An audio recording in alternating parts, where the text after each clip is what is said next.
Where you at? Wake up from your slumber. Stop sleeping. Whip your hands, whip your hands, whip your hands, whip your. Come on, come on, come on. I know you're sleeping now. You gotta wake up some more, yeah? Okay, let's go. The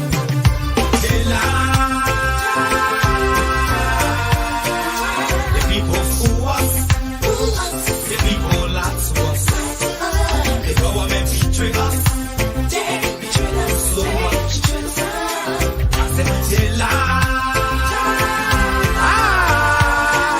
The people fool us, oh. The people lie to us. The government betray us. They can lie, they can steal, they will not go. I said we tired with their lies. We tired with their promises that led us to all our damages. We tired with their speech they preach indeed and now unique they deceive us. The thing we saw it frustrate us. So why did you lie? Why did you steal? Why did you allow the citizens to beef? You see, we just tell you that why we voted you. But you fool us, you screw us, you use us and later on abuse us. So why? The government should lie. Why? But that's the question that we ask. They lie. The people fool us. The people lie to us. The government betray us. They betray us so much. I said they lie. The people fool us, oh. The people lie to us. The government betray us. They can lie, they can steal, they will not to corrupt. I said no one to trust. My people, no one to hope on. Nobody. My hope that I have been broken. I'm telling you, brother. So where are the schools? Where are the roads? Where are the jobs that they say they could afford? But they're too selfish. The people tired with their rhetoric. People tired, they tired. You see the reason why we ask why the government betray. They have enough for time, but yeah, then instead they delay. People suffer. No work for people crying for hunger. Look at. Your vision and your mission, your intention to the nation, they poor. You got nothing to show. Nothing. So why? The government should lie. Why? But that's the question that we ask. They lie. The people fool us. The people lie to us. The government betray us. They betray us so much. I said they lie. The people fool us, oh. The people lie to us. The government betray us. They can lie, they can steal, they will not go for us.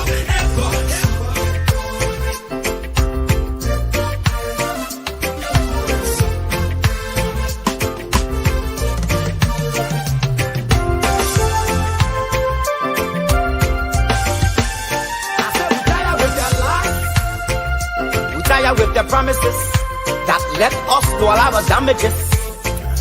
We tired with that speech they preach indeed and now unique they deceive us.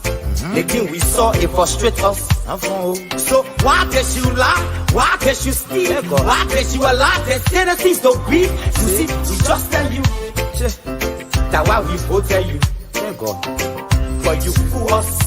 You screw us, you use us and later on abuse us. So why? The government should lie. Why? But that's the question that we ask. The people fool us. The people lie to us. The government betray us. They betray us so much. I said they lie.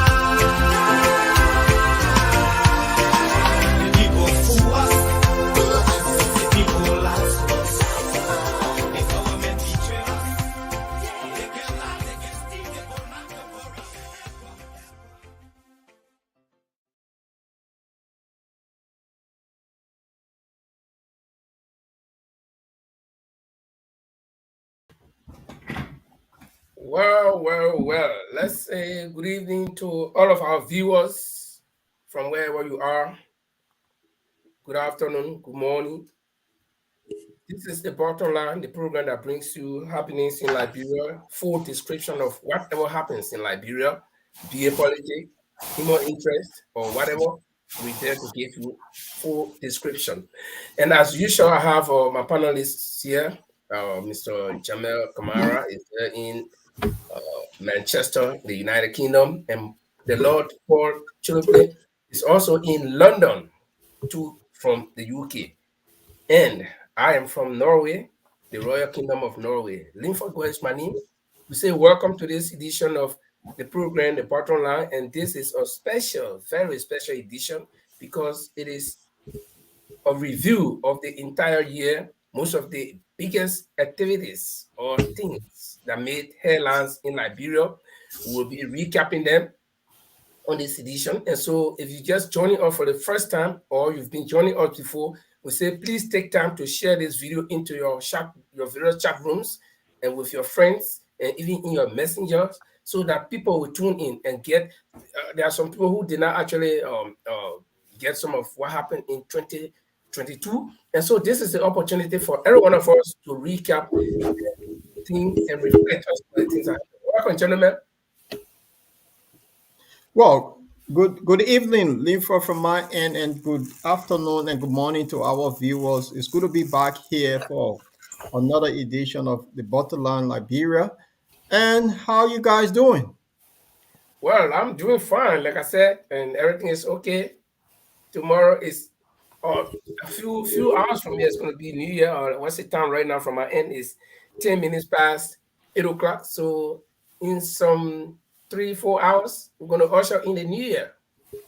Yeah. I'm looking forward to the new year by His grace. The next few hours, we should be entering 2023. And I can see the excitement on you guys' faces for the coming year.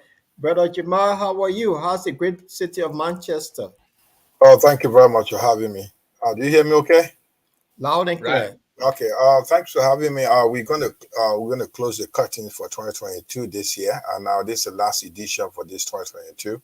I think we'll be highlighting some event or major event that made news during over the period since we came into existence. So we'll be So if you just join you, I want you to stick around. We'll be giving you some hot stuff we got here, and it'll all cover everything from the day we started from January up to December. What we have here will be giving you all in package. So stay with us. You got the best from us. We're the host with the best. We are here for you tonight. Great. So, Linford, while we wait, let Connie ask our viewers to share the show on their various chat rooms and friends. Let's make this a very interesting interactive. At some point, we display the number so they can call in to have the info from what happened throughout the year. So back to you, Linford. Yeah. And so, like Paul said, we'll ask you, our viewers, to share the video. And if you're joining us the first time, we say this is the Bottom Line. Welcome and make this place your home. Alexander Boniface Emmanuel Hayes is watching from Hayesville. I just heard that one, Hillsville. I don't know where is Hillsville, but we let us say welcome. And gentlemen, like we said, we'll be recapping everything, not everything, but some of the major events that happened in 2022. And so we hope that we're gonna do the best we can for our listeners, our viewers as well. Because I use the word listeners because if you look at the comment section, you'll see that Jima, if you'll be kind enough to just display okay. The website for the radio, I think I can do that from here. So there you have it. If you do not have the opportunity to see us on Facebook or on the Streamline, all you can do is go to this web page and you will have us on your radio, and you can take us anywhere. You can listen to us anywhere. It's an online radio. As long as you have internet, you'll be able to listen to us. Probably Jima will let you tell you more about that online radio, how it works. He's a technician. Yeah, well, we have online radio. It's 247. Is the other version, the online stream version of the radio. We have you always have 24/7 on there. Anytime we come on the show, we always relay live, and also what main events happening in Liberia and around the world that has to do with Liberia. We all have the show relay or the program relay on this program. That is the online version of the online the Borderline Liberia TV we have here today. So anytime we are now on the show, you can always go on our website. It's www.dborderlineliberia.com. We're also there. You can listen to us live on our radio on our website. So you're welcome anytime, 247. It's your station. And we're always there to bring you the latest on from Liberia.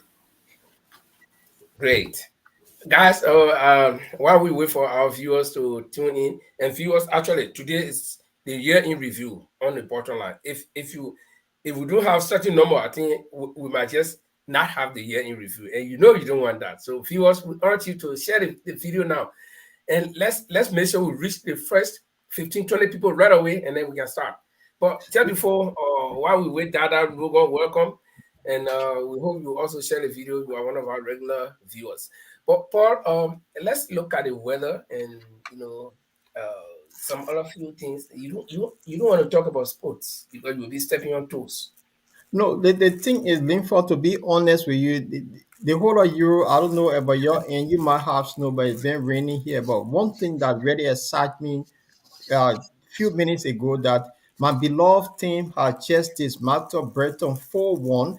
And this is the kind of thing I've been talking about. Say, look, the Premiership, the Premier League is just few weeks from now will be crowned the King of England. So I just want to put this in there and keep warning Jamal that we're now 7 point clear of the Premier League. So no, please, I beg you, man, don't call Chima this thing. You see, yeah, let Chima just say as he is tonight. Chima, please do not react. We know where you are, so we don't want any reaction from you. But we're just saying where our team is. Yeah, that's the beauty of the game. And Theo, please kindly share this show while we wait. If we reach 15, we'll start some serious conversation here. If we get up to 15 person, we'll start. Please kindly share the show in your various chat room. Yeah, so therefore, I mean, it's raining and those guys are on fire. Man, I'll tell you, they dismantle Breton big time. So I'm just looking forward to. For me, it's not a surprise, given the kind of play the boys are playing right now. The Gunners are firing, so Brighton is just one of the victims. Yeah, so I want to put this in there. When you believe and you're a religious person, you believe in something can happen. The matter Jesus Christ enter your team, no matter how, you will continue winning. Jesus Christ somewhere is victory, man. And this is the point, and this is the bottom line. We just on fire. Well, Jamal, I know it's raining in Manchester there, but your team send it 12 points behind us. We just flowing, man. So, Linford, yeah, let get cracking, because I don't want to hear anything from Jamal. He only give excuses about his beloved Manchester United. Okay. I don't want to make comment on this. but somebody is telling me Alexander Boniface Emmanuel, we're not watching the game now. That was the last stage we left. It was 4-1. One thing guys fail to know, your both our listeners and people that view us for your Premier. No. We got football fans here. Everybody's interested in listening to your football crap. Y'all need to go. Right, that's right. We understand. We're gonna roll. Emmanuel is telling us that the score is now 4-2. But no matter what happens, yeah. But let's get down to serious business, guys.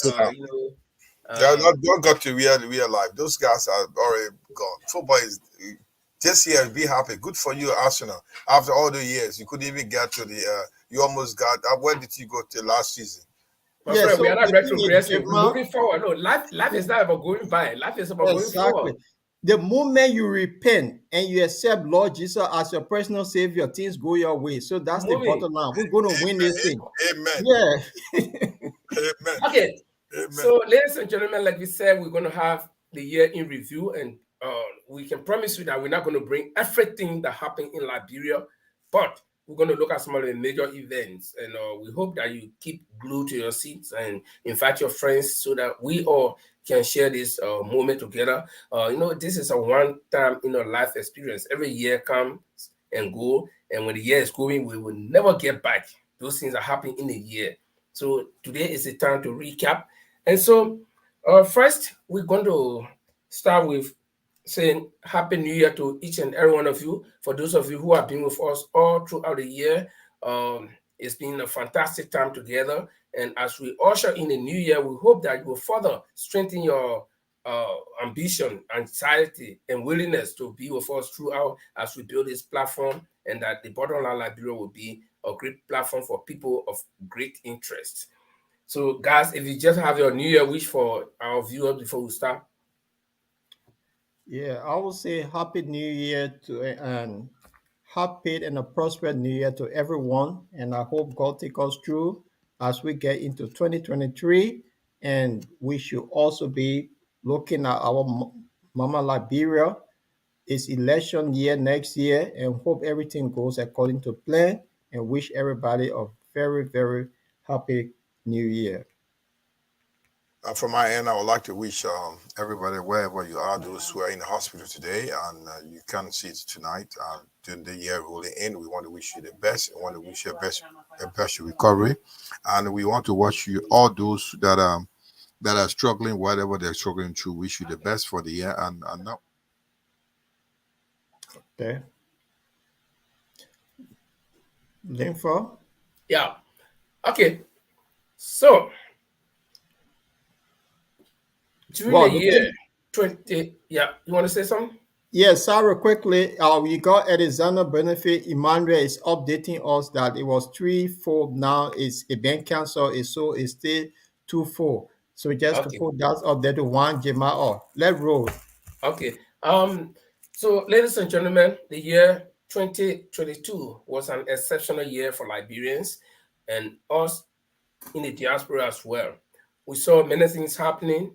There were some events that took place that people could not just cope with.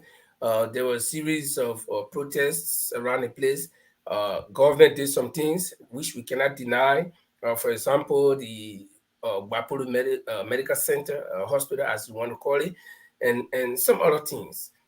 The president did travel out of Liberia for 48 days, and so many things happened. There were mysterious deaths, and over the years, it have been happening.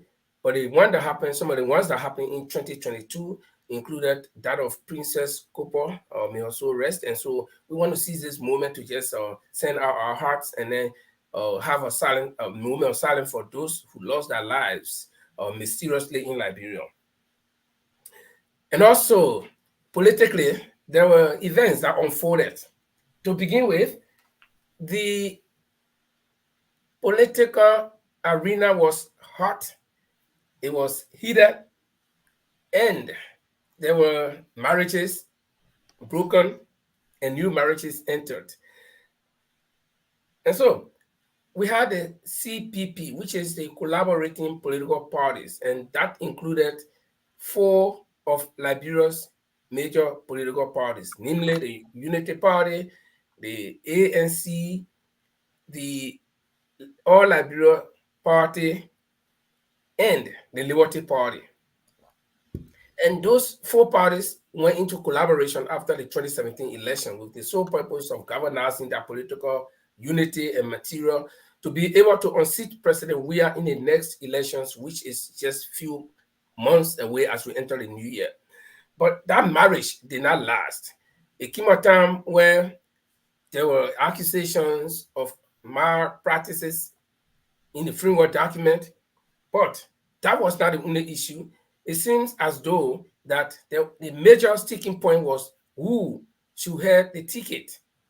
And on that line, they had to find, since there were disagreement, they had to find ways to get at each other's throat and to divide the collaboration. And so Mr. Benona Ure of the All Liberia Party, the ALP, as one of the members of the collaborating political parties, took Mr. Alexander Cummings to court on allegations that he noticed there were fraud in the framework document. But before that, there was this strong warning from Mr. Ure to Mr. Alexander Cummings during the turnover ceremony from his rule, from Benona Ure's rule to Mr. Cummings' rule as chairman of the collaboration. And he had this warning for him. Listen. Last night, I had a discussion with Mr. Cummings, and I did mention to him in the Liberian way that now, Mr. Cummings, you will have to put on elephant skin. Because politics in Liberia is a difficult thing. They will abuse you, they will attack you. It might even come from me. But keep that elephant skin strong and let it go. And keep our goal ahead of you. And know that you have a goal that you must accomplish. And you heard that warning to Mr. Cummings. And so, Paul, what do you think the court proceedings against Mr. Cummings have to do with this warning? Do you think they are connected? Give your commentary. Well, thank you, Linford. This is a very interesting one. And going back now to look at the tape, Mr. Cummings, Bernard Yure just gave that warning, but I think Mr. Cummings took it as a joke that in Liberia, to be a politician, you have to have that elephant skin. Even me, Bernard Yure, will come after you. He said it in a joking way, but it was something he meant.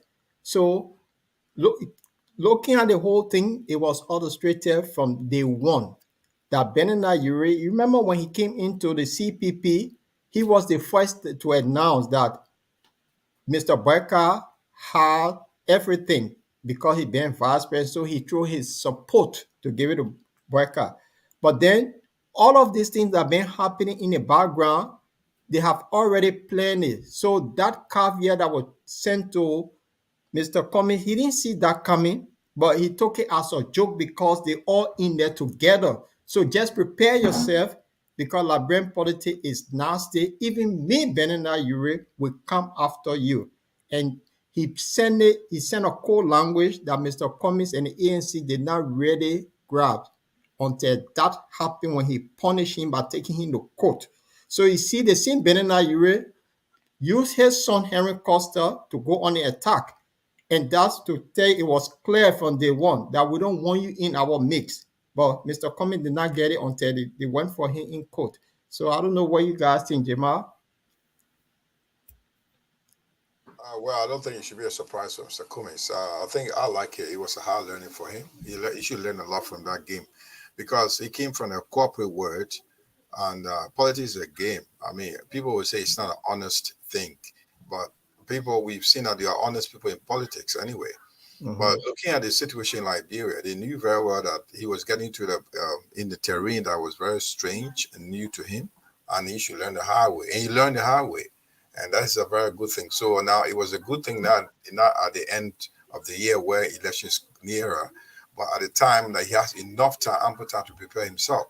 So what I think is it was a good training for him from Mr. Cummings, and they got him prepared to be potent for the challenges ahead. So he's prepared now. I know he knows what to go when it comes to going. He knows what to do in terms of going to any agreement or any marriage for anybody politically. So I think all in all, it was a good training from Mr. Cummings, politically.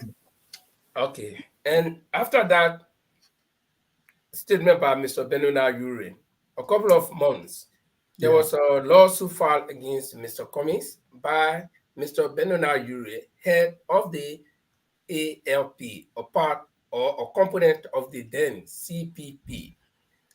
And the Solicitor General of Liberia, the former Solicitor General of Liberia, now sanctioned Mr. Cyrenius Cephas, was the one presiding over the case. And at some point in time, the case was in the court, and Mr.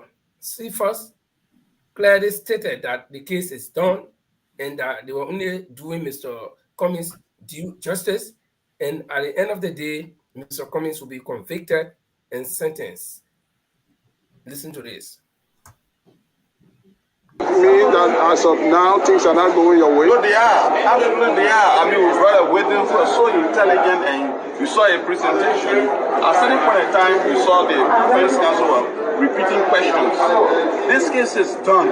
This case is absolutely done. The only thing that needs to be done is that we just give him Mr. Comey a due process. That's all, and bring it the former constitutional vice president. It's to simply set the stage that indeed what we say is not false. After that, we'll bring other people. We might bring Nogli Kanga. We might bring other people that will Do we expect by your recommendation that he goes to teach the high school when he's guilty? I said the prosecution at the pre-sentencing stage, the prosecution may be asked. I don't want Mr. Comey is an experienced person. I think he has some clear understanding about dealing with fair play and integrity issues. He understands that. Except that because of a bruised ego, he had to fall into the kind of problem he fall in. But that being the case, we think he can go and teach, for example, our kids about fair play and decency in society. So I have selected, well, it's left with the discretion of the court. I have selected Monrovia demonstrations where I went to as a child, and Lanco Lipping, because. Okay, that was the former Solicitor General of Liberia, Mr. Serena Cephas, when he was presiding over the case, where he has prejudged the case and even passed a prejudice judgment on Mr. Cummings at the time. Jamal, you follow the case. Tell us exactly when this case was on, and given the kind of comments by the Solicitor General, what did that imply at the time? Was it like a plan to get Mr. Cummings into something? Yeah, well, like you could see from it was something premeditated. You could see from where he was coming from, and being, I think, if you listen to judges or other lawyers, they were saying they have competent people to be the state defense. Instead of he as the Solicitor General, but because he wanted a showcase, he wanted to be showboating, he decided to stand for them to come forward. And he was trying to implicate Mr. Cummings. He was trying to embarrass him. He was trying to drag him into the mud. That was the idea. He was doing the job. He was doing a dirty job for ALP. He was doing a dirty job for UP. He was doing a dirty job for CDC, that we are their government. This is what they were doing. You could see it from his attitude. He was a very proud man. And when he addressed the press, he said proudly that he's there to make sure Mr. Cummings goes to teach one do high school somewhere around, because he's already guilty. He passed judgment before judgment passed. I mean, this is why, I don't know, he's a very well-trained lawyer, as we were supposed to be, and now he's passing judgment. And this is in the court of law. I mean, it was before the jury to decide Mr. Cummings' fate, but he was already passing judgment. So that was a kind of a confused situation we were seeing through. So basically, it was all a kind of political vendetta against Mr. Cummings. Okay.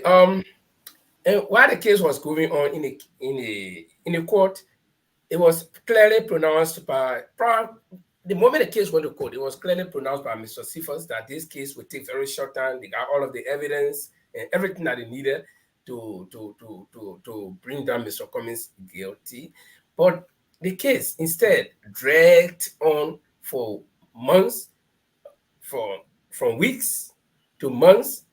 At least about 6 months, the case dragged on. And this is a case that was supposed to, according to the Solicitor General, with all the evidence they had at hand, was supposed to be in just a few days, and Mr. Cummings will be brought down guilty.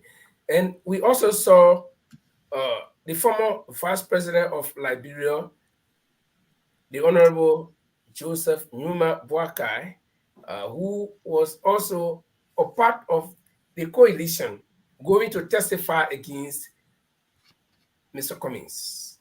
Paul, do you have that video? Go. Honorable Vice President, today you concluded your testimony here in court, and there are many out there who believe in you. They believe that your testimony here has just brought the opposition to a stage where you lost that value. What do you make of that statement?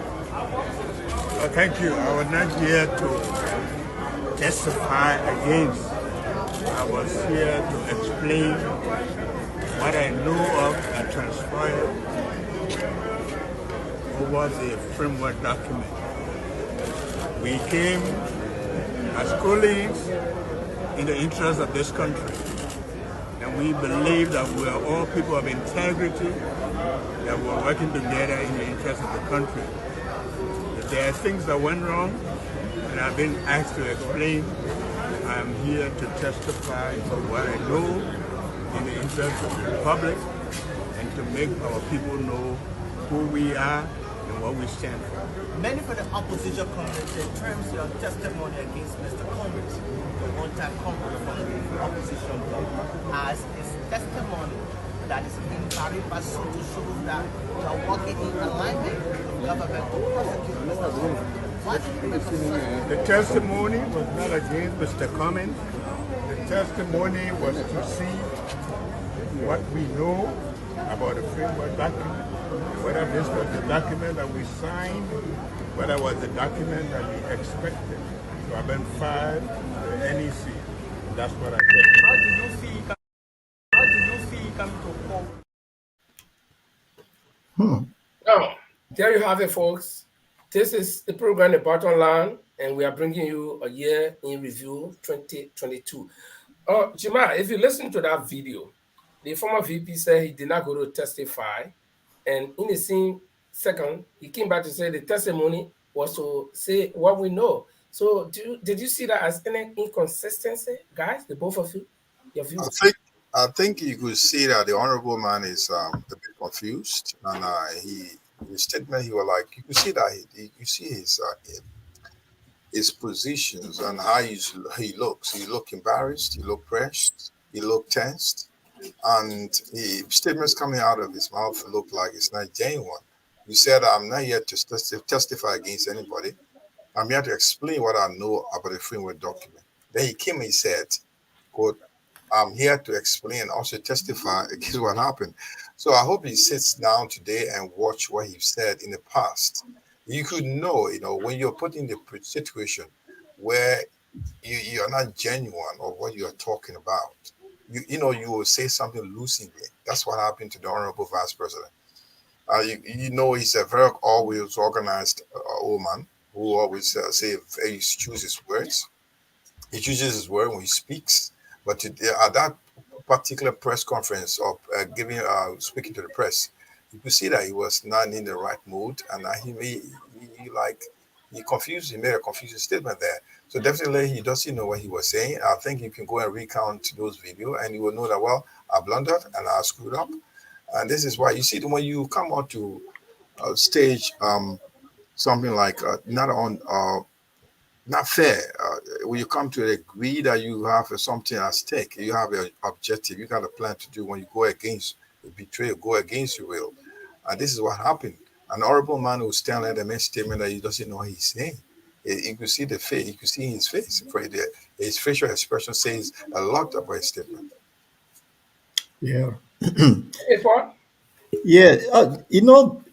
Looking back at that video, this remind me about in the 1980s. Do you guys remember the guy called Flans Hamilton? Hamilton.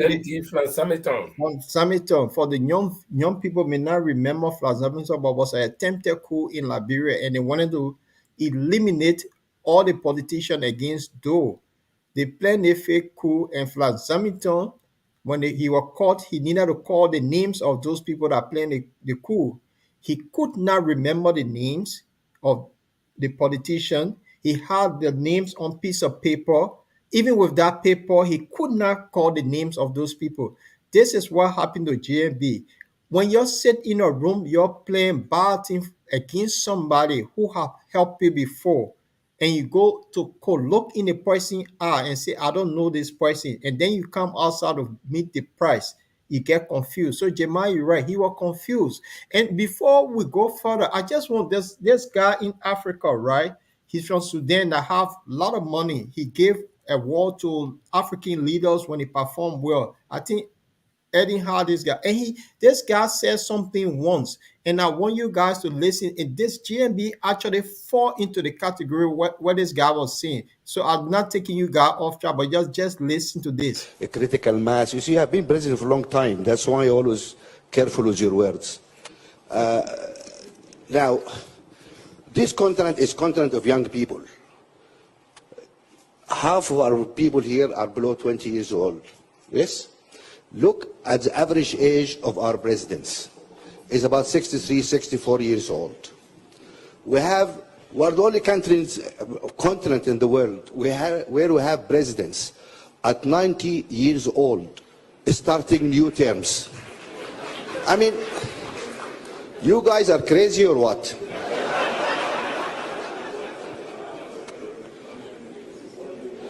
We've seen people in wheelchairs, you know, unable to raise hands to standing for elections. This is a joke. Yes, you are right to laugh because the whole world is laughing at us. Yeah, So this also have to do with age problem, guys. That's my view, and that's how I see it. Because when you are aging, you tend to forget things. So if you want to a quote for situation like that you're under pressure, he forgot the basic rule that he meant the script to go with. That's why he got confused. So come in, Jamal or Linfo. Well, looking back at the video, I would think that you guys are right. The former VP was actually under pressure. And first and foremost, I don't think he expected that he would have run into the press right away after his testimony or confession, whatever he would call it. And so he was like carefully listening to the journalists and to try to polish what he had to say so that he wouldn't make mistake. But whatever be the case, we move on. The case against Mr. Cummings was dropped later on. And the Solicitor General of Liberia, Mr. Serena Sifa, then, whom have vowed that Mr. Cummings will be sent to Lanco Lepe or the demonstration school to teach, was the one who read the statement about the dropping of the case against the ANC like Mr. Cummings. I don't know, Paul, if you have any picture of Serena making that declaration, but I would want Jamal to come in there and okay. Jamal, yeah, go on. Yeah, when you read such a headline in the newspaper, what came to your mind? What did you think about? You know, Linford, we all know that it was a Trump up case against Mr. Cummings. We call it a bogus case against Mr. Cummings, but we didn't know a way exit out. That was the problem. How do we get out of it? It happened because we in Liberia we have the belief system. We believe in God. We know that God can let us out. That was it. We need divine intervention. That's what happened to us in Liberia. But however, this is what the Solicitor General said. The government of Liberia, through its Solicitor General, announced that the government has dropped all charges against Mr. Alexander B. Cummings and others for forgery and criminal conspiracy brought against them by the Liberian People Party, All Liberian Party, that's ALP, which was headed by Mr. Bernard Ure. I know he said that the reason of this is what he said. This is the CFO's quote unquote. Solicitor General said there was no reason to further adjudicate the case following the Supreme Court's rulings in favor of the Unity Party and ALP, which is the All Liberian Party, to field a candidate in Lofa County senatorial by-election. So what they are saying, kind of, how do you say that in Liberia? We call it, we would drop the case, so you allowed ALP and Unity Party to field a candidate in Lofa County.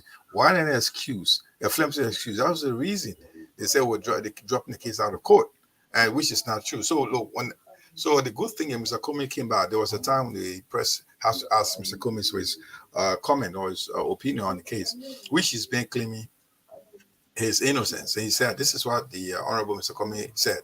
He said, the first time he spoke to the press about the case, he said, the lawsuit against me was a political witch hunt orchestrated by those who were offended by my call for the real change in managing the country accountably. He said, obviously, those who are offended by my call, real change in managing our country more accountably, were weaponizing an anger or eager co-conspirator prosecution to dishonor and smear our hard-earned reputation. But he said, this is quoting, sir. This is why I want to quote Mr. Comey right here. He said, but truth crushed to earth will rise again. The truth was always on our side, and the truth has always prevailed. So this is what happened. So Mr. Comey has maintained his innocence. And one thing, Linford and Paul, this is why Mr. Comey one time, one of those court appearances, he said, how will I injecting something into this document, and when it's for every one of us? So is that something that's going to favor me? It doesn't make sense. You could see that what was in there. That's why I say it's a political vendetta. How can he? It was something like he did not inject anything in there that will favor him as a person. So you could see the thing about we wished for it was a divine intervention which happened, and we at the end of the day they dropped the case. So on the ground that they will allow ALP and Unity Party to defeat candidate in Lofa County. So the case against the committee. So you see the connection. There's no connection to this, guys. So this is what we are talking about. Yes, Jamal, you're right.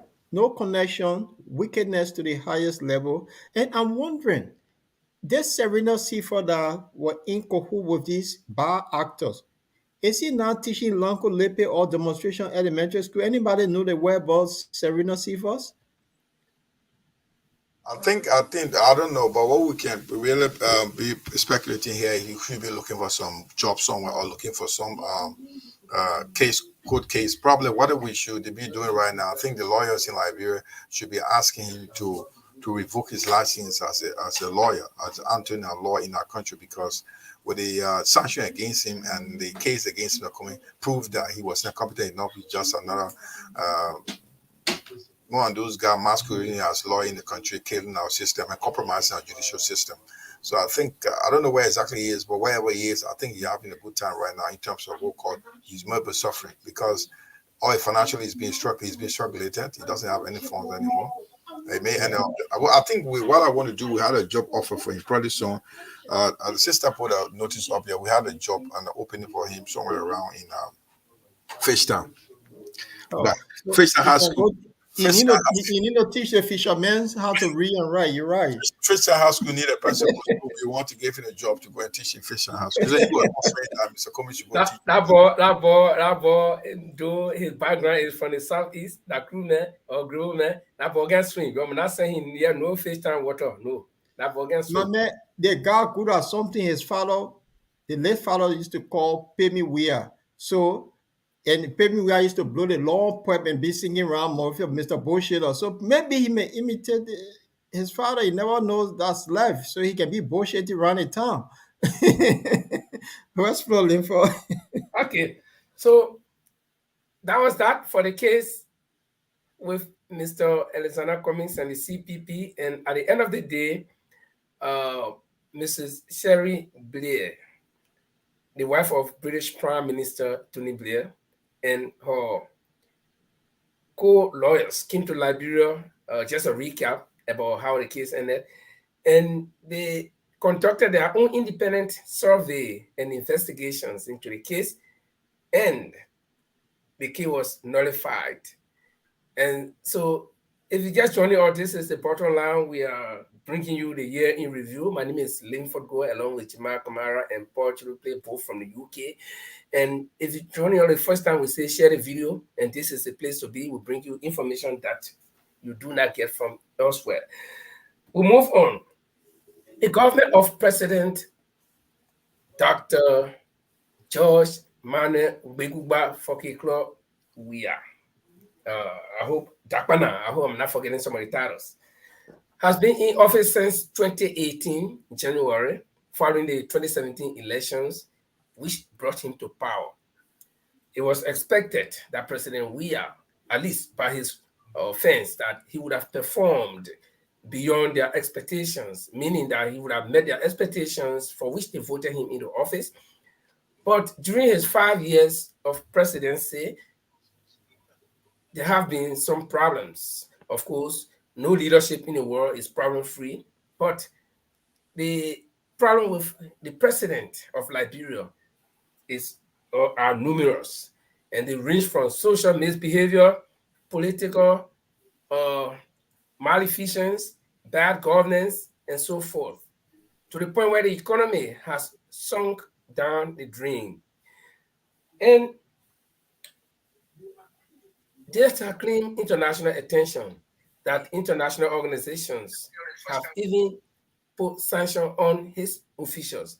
But before that, there was a BBC correspondent in Liberia that conducted an interview with President Weah, and they basically discussed some missing money and the hardship that people are experiencing in Liberia, especially when it comes to the shortage of rice, the commodity that Liberians do not joke with. And so the conversation with the BBC journalist tells you exactly the state of affairs in the country when he visited. Got a very difficult job here. Inflation is still very high. I was in one of the food markets in Monrovia, and a woman said to me, rice is now so expensive, I can't afford to buy it anymore. And I feel that by now prices should have come down because I voted for you. I'm not a financial expert, but what I try to do is to make sure that our people get their needs and wants. What I try to do is that to speak to those importers, those that import rice. And I spoke to them that the rice is expensive. You know, we are government, proper government just came, so you need to lower your price. But again, you know, they found reason to keep their prices where it is. Whatever happened to this $105 million worth of government money that somehow disappeared last year without trace? I gather there's an investigation into this, so what's happening with that?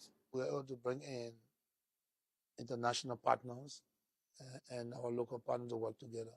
And we are still waiting for the final results. And then when that results come in, we'll be able to let the public know what happened to that missing money. It's an awful lot of money to go missing, isn't it? We cannot give people wrong information because people get in the street for everything. So what we need to do is that, look, even if you have, if you think that something happened, you got to have facts. You understand? So we are looking for the facts. So that if anyone. Okay. Did you hear the president interview about the question the guy asked him, especially when it comes to the rice, the shortage of rice, and also the missing money? What did he say? He said people get in the street for everything, and so they are trying to get a fight. And before you jump in the street, you should get a fight. But I don't know if the rice shortage in Liberia, people did not have fights about that. But you wrote that rice video, but let's analyze the interview itself, the content of the interview, what the questions were and what were his answers. So now you want to go first? No. I would just want to pick on this way he answered the journalist. So that's what I want to pick on. But let Paul roll the video and I'll give my comment on that, please. Okay. Okay.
Okay, so what other fights did the president talk about when he said people quit to jump in the street for everything, but if they want to jump in the street, they should have fights?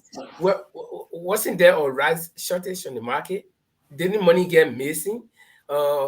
Wherein his government advised by the international community 2 years back that they should stop taking their money illegally.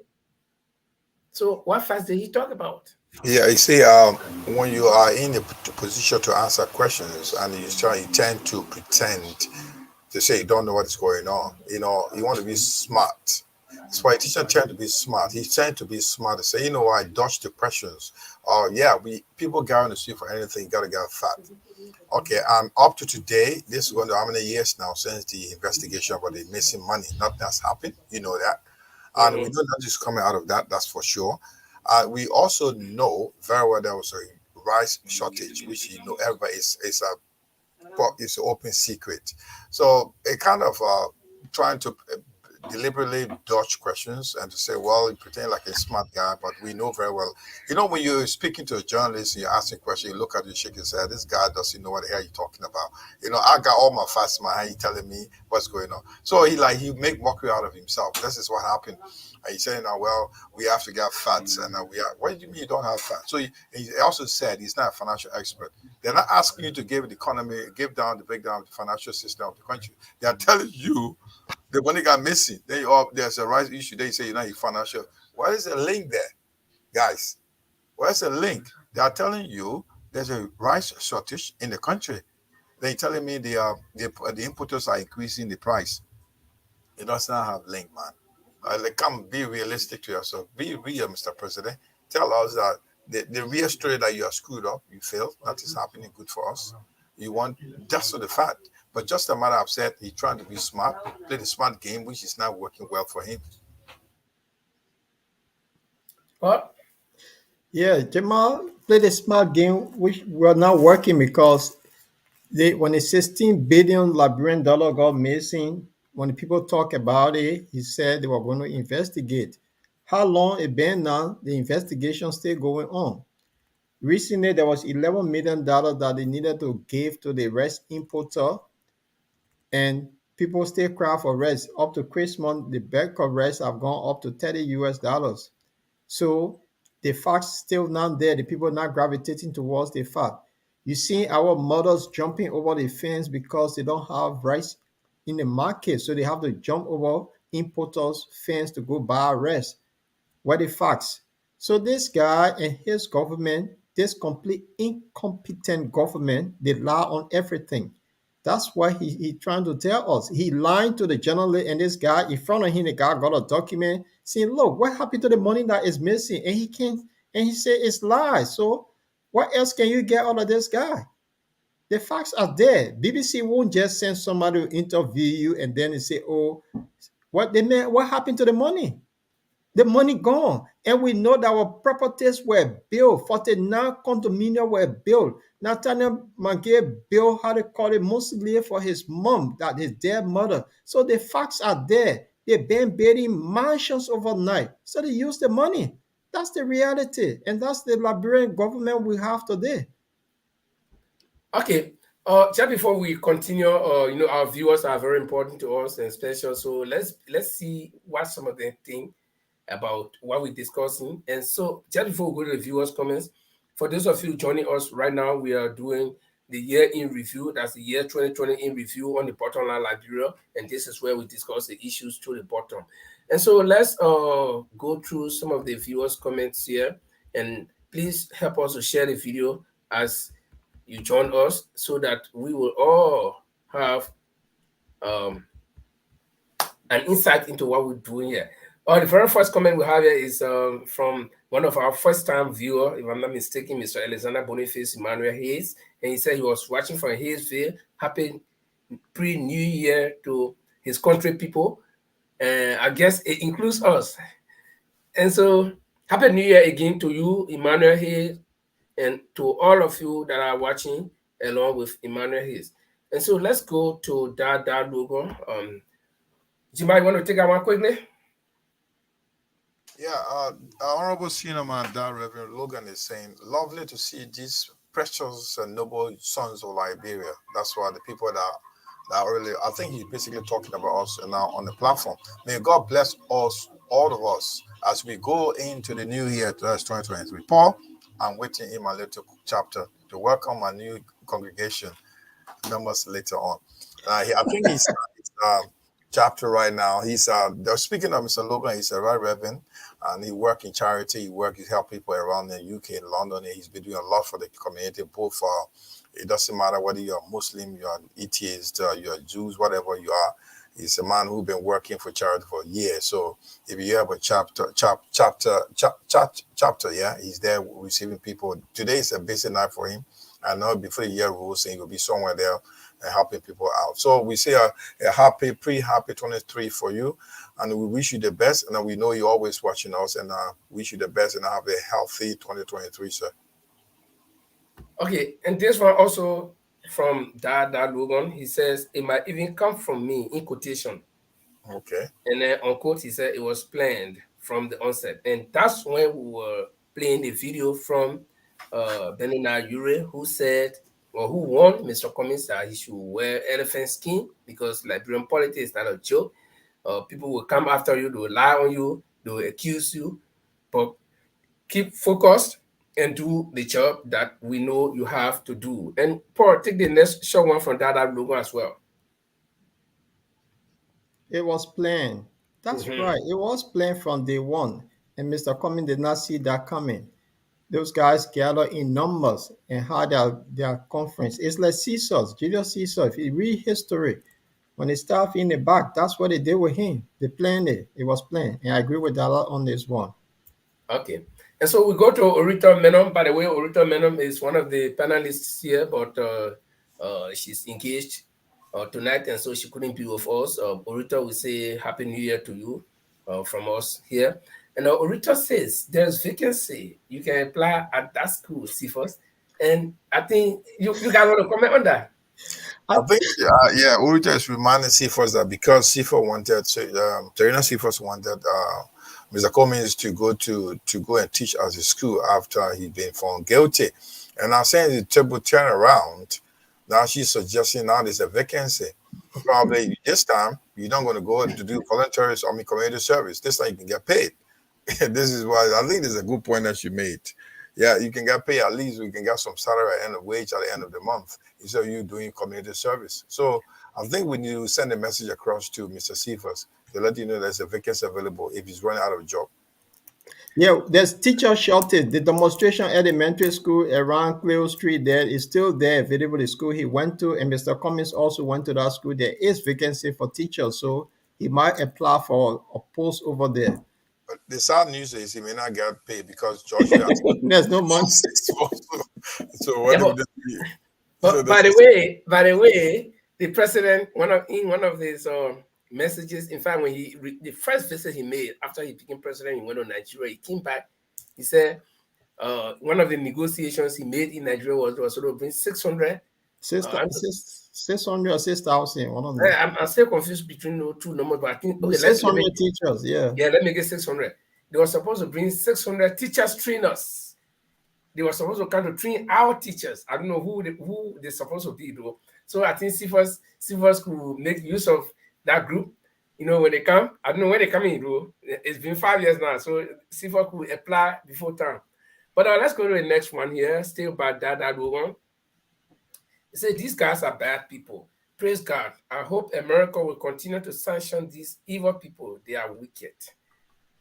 And I guess that statement comes directly from the videos that we play when people went to testify against Mr. Cummings, when they planned that they will lie on him, they will or plan all these shenanigans and to get him out of the race. So, yeah, that was right.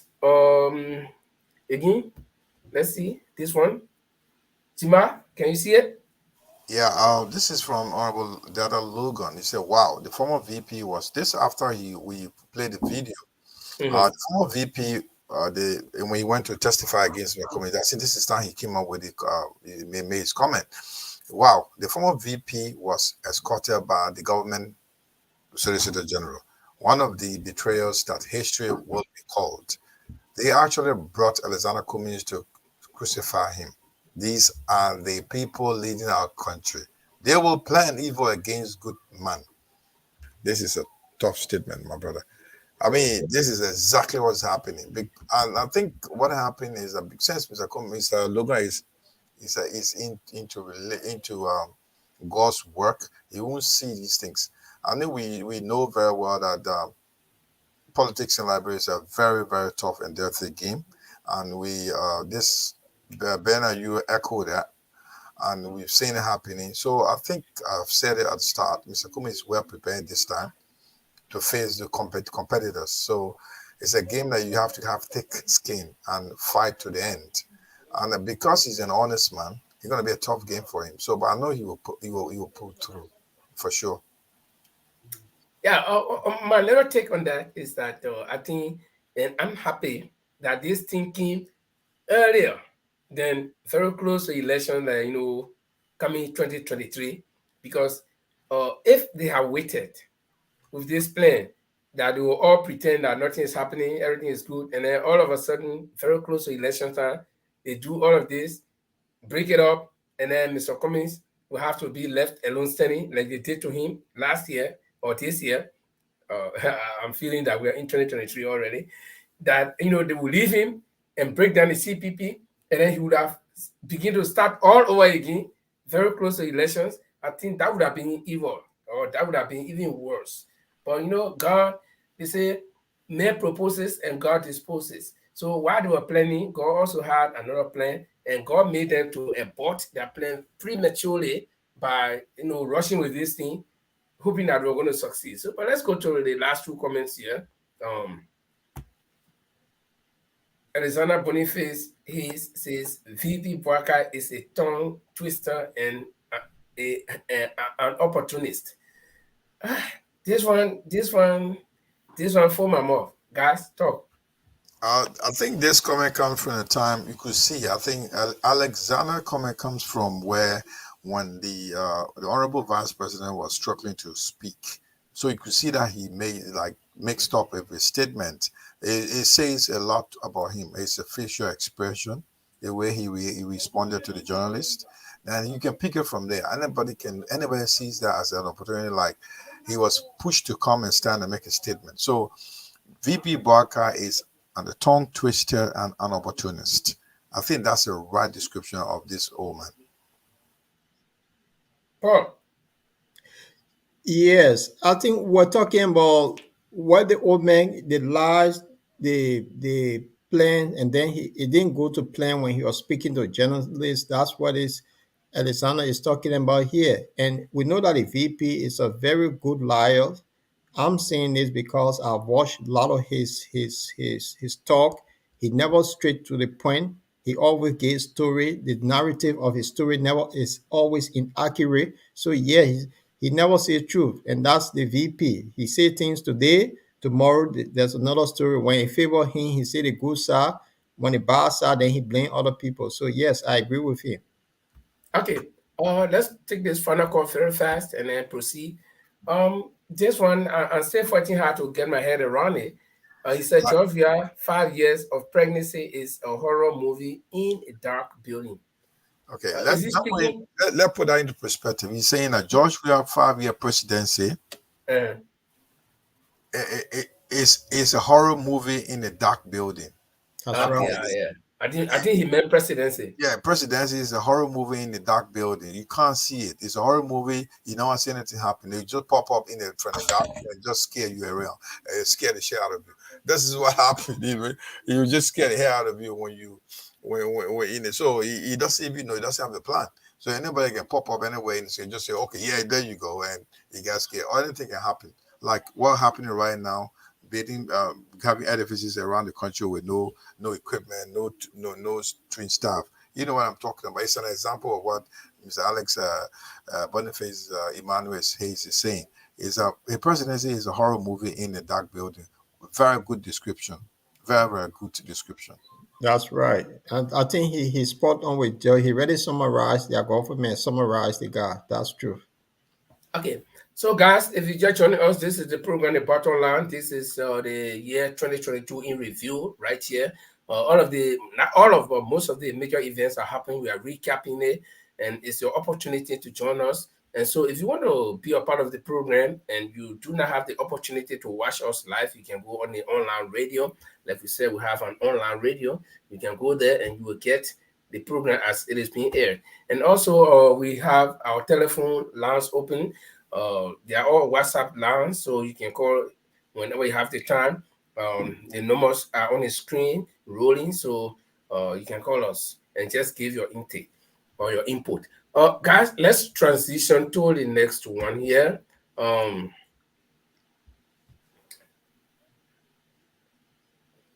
As we said before, President George Weah's administration has been marred by mismanagement, political ineffectiveness, bad economic policies, and political bad governance. And one of them happened when people started leaving his CDC government. One of those people that left his CDC government who were very instrumental in bringing President Weah to office was Mr. Assefa Tukpa, the name that rings bells in a lot of people's ear, especially in the CDC camp.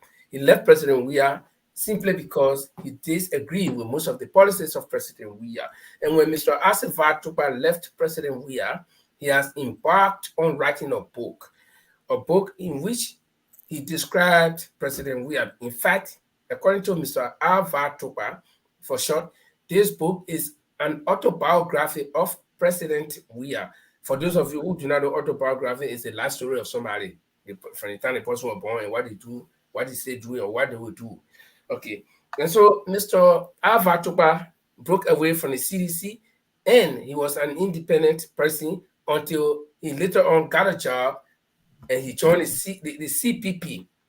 Okay, and then he got a job as Chief of Staff to Mr. Alexander Cummings. And while he was serving as Chief of Staff to Mr. Alexander Cummings, Mr. Alva Tukpa published this book.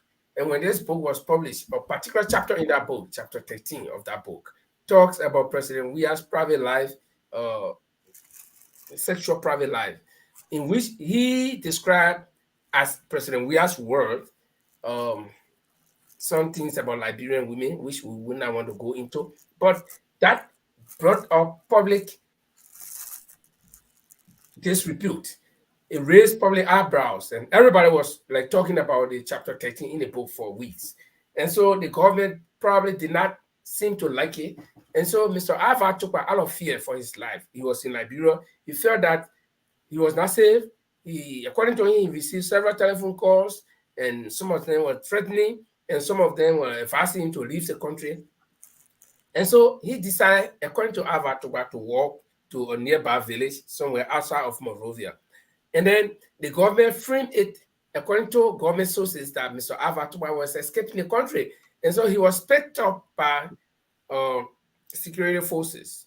And as you see the picture, the person in the white shirt is Mr. Alva Tukpa when he was picked up by security forces. And next to him, you can see the security guard making some telephone calls, I guess, to the NSA or some groups.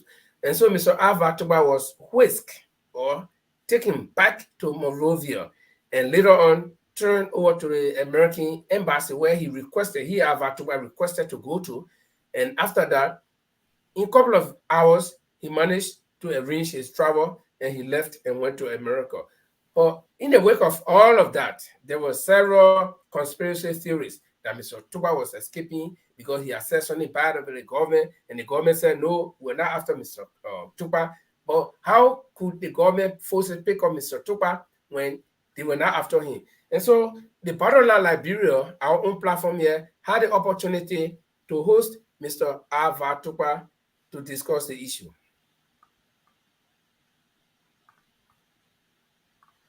And while our engineer is trying to get our stuff together, Mr. Tukpa actually explained his side of the Mr. story. Tukpa, I've just got a couple of questions, please, if you mind. Sure. I was talking about your book being on the bestseller right now. After these Ray Maru, all these blah blah around here, tell me, what did it happen? What did you take your book to that level? Today, to the top bestseller level around the world as one of the best in Liberia from African writers? Well, I guess it interested people when that angle came about. But the book by itself, we got to be honest with some things here. There are 250 million people that play soccer, right? And even if we say only 50% of them know about George, we are 125 million. Okay? If we say 1% of those people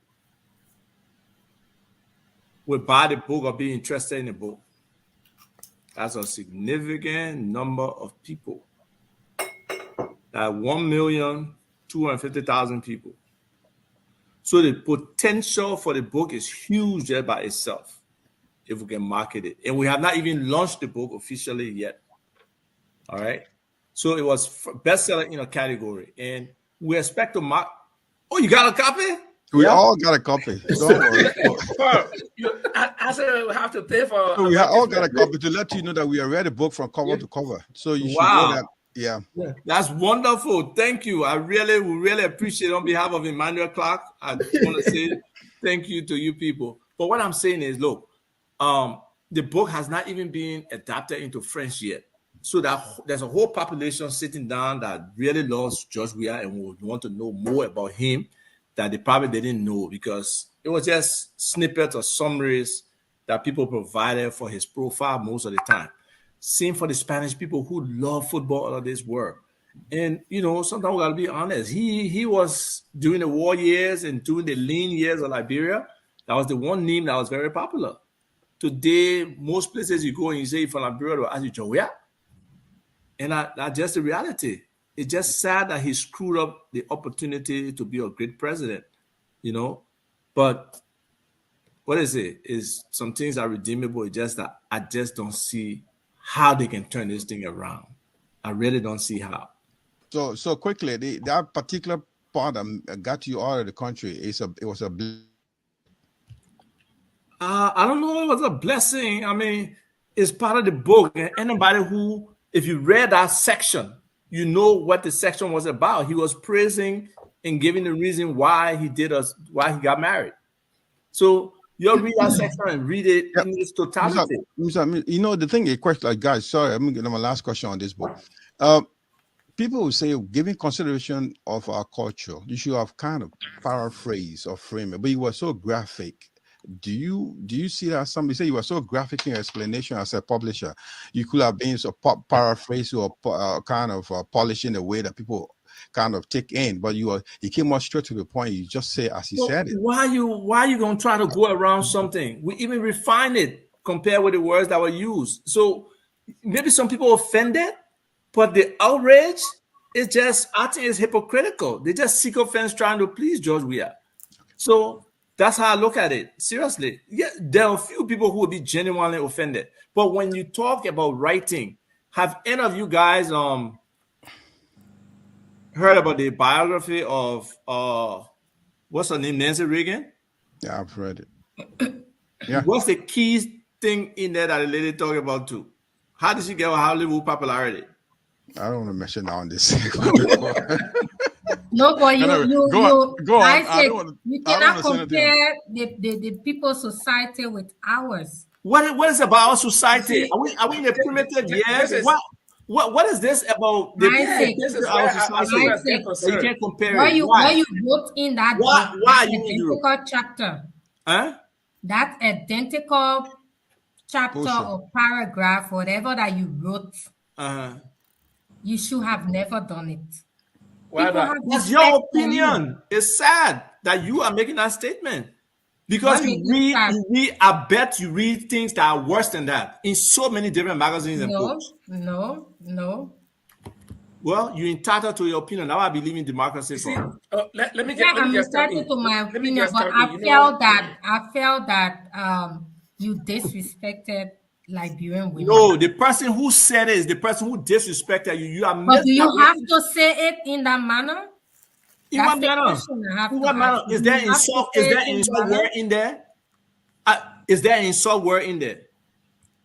The words that you use are inappropriate. What you call inappropriate? That is the problem. In the school. As a professional writer. Do you have children? Do you have children who go to school? I have children, of course. Do you think from this, do they teach them sex education?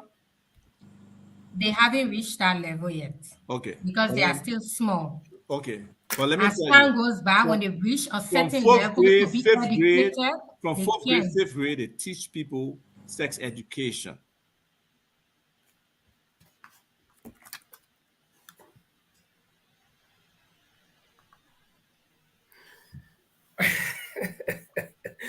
You see the importance of having the year in review. I didn't even know that we had. I don't remember that we had this heated argument between Ava and Andre at the time. So, folks, if you are joining us, Ava Tupa and Moluba Yobo were the two guests on the show. The rest of us were hosts, and the lady you saw arguing with our host or with our guest was one of our hosts. And so this is what we do here on the program. Sometimes we disagree with each other, and we also disagree with our guests, and our guests maybe disagree with us. But that makes the show interesting. Now, the point that was in this book, or the highlight of this book, was that chapter 13, where President, according to Ava Tupa, President, we are described Liberian women, for which he decided to marry a Jamaican woman. Okay? Now, guys, anybody wants to talk? Let me pause.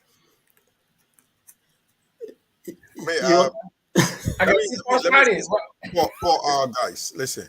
I think it was a very quite interesting interview. I had a great time asking a couple of questions, and he was straight up. I love these kind of controversial, guests. He's too by his book, his writing. If you look at it from some points, he was just quoting the person he's writing about. But then it comes to the point where you in Liberia asking, why can you paraphrase it in a way that some of these things will be with regard to giving consideration to where you come from? We don't expect these things to go on public. I mean, to be very blunt like that. But he's still meeting his position. Like, I will just take an example. Here in the West, you don't have the graphic pictures like on the televisions or on the newspaper, like if so, like an accident, where the bloody accidents, scenes you'll be putting on these faces. It's an insult to the viewers. And he's still meeting his position, like writing these words. He was quoting the right lady. He was quoting the person. The key person, the principal person in the book. So everybody has a right. I mean, like if you also understand what the sister name, Antre's position was, well, you got a right to say, but you should have done it different. I mean, given the background consideration where you come from, you won't. That would be a little bit affluent to the women of Liberia. I mean, President George Weah said it, and will you say it like that? No, okay. That's another part too. That's the selling point, So I don't know how to just analyze this, but everybody has a right to say what they want to say. But from some point, if I will paraphrase it in a way that that will be appropriate for many readers. But did you listen to Ava? He said, "What is there to polish?" He said, "In fact, we even make it look better. We make it look sound better." So it means that. The question I'm asking you, I was just raising a question. If you are here, have you seen a graphic picture or an accident scene being published on the newspaper in the West here or on the television? Have you seen that happening? Like what you see on Al Jazeera? No, listen, I agree with you. I agree with you when it comes to the cultural differences. In a very Liberia, where the women are talking about Ava writing this kind of book and using the words, the very Liberia, when accident happens, you see people going there right away. Day by day, people. I watched one accident 2 years ago. That's what I was saying. Yeah, so it's cultural differences. Like, so what do you think is wrong in Liberia is not wrong here. And why you think? And where did Ava Tupa write a book? He wrote a book from there, even though it was for whose consumption? And guess what? For whose consumption? But guess what? The readers, they are from diverse background. They're going to publish a book in French as well. So can you imagine? No, listen. When you're writing a book like that, you have in mind who you are targeting as a readership. So I can tell you, they are targeting the entire world. No. Every writer know you're writing. You're writing anything, that you're targeting. Your target audience. For sure. Definitely, every writer knows that. You know your target audience. So what I'm saying to you, he didn't knew who they were writing for. It's an African Liberian in particular and African readers. George Weah's story was about his football story. That's another addition, value to the case. But his personal life, why is there make a case? Why make a book the bestseller? That portion, that chapter 15, because how you describe women. And that's an obscene, very obscene and defaming Liberian women. That's why they see it. It's an against the first family. So that one makes the book a bestseller. His life, many people have written the book of George Weah's life as a football player. Many writers. They've been a lot of but let me ask you before Paul. Jamal, let me ask you one question. What was the purpose of writing a book in the first place? It's to make money. 2 reasons: to make money and to make the life of President Weah visible to the world. So you're not going to put in all the resources, all the time and effort just to write a book to praise President Weah. Do you agree that those writers, people open the pages, they don't see anything interesting? Every book, let me tell you, every book has a highlight. You and myself sitting here, if we just sit there and talk nothing, nobody will waste our time to look at us. As a writer, Paul, you will know that there's a climax point in your writing that people will say, wow. But that's a climax. That's a climax. Listen, coming. The wow factor is in the book. This is what I say. If you understand what Patrick was saying, if you have not written up, if you are doing a way that people are taking, you don't have to be so obscene. You have to be so defaming to Liberian women. That's what point. I'm supporting my sister here. She's saying that, well, he said it. Oh, what did I do? You should paraphrase it in a way that will sound good to the people. But that's to Liberian women. You are saying, I don't know. But Jamal, I think we need to bring Asif back here. We need to bring Mr. Jamal back here. Yes. The thing is, they look at it. The man gave the target audience. He said the Latino follow football. Yes. The Latin Americans follow Europeans football. also. And this guy was the only African that won the Ballon d'Or. So he got fame all over the world. So while the question will come about why you didn't marry your own countrywoman, we know other people marry their own countrywoman. And they said they had to modify it. It means we are went beyond that. If they have put something there, then it means they were talking, from what I understand, they were highlighting why he didn't marry a Liberian woman. So it's the president that went after his own country women to degrade them. That's how I see it. And that's the picture they were trying to portray in the book. I ask you a question now? Ask me a question. Let me come to the house there. And to your house, I say, I see Paul Jr., right? I said, Paul, that's your dad. Your dad is saying, when your dad come, excuse me, tell him I was here, and I will say something stupid to Paul and to give it to you, to repeat as I say to you. When he say it to you. That question does not refer to what the guy said in the book. Honestly, this guy, if you said, look, this guy went explaining the story to degrade people, and that's what Asif said in his explanation, that they even modify it. And he's saying that they even modify it. Then we get the what else that is there that they have to modify in a way.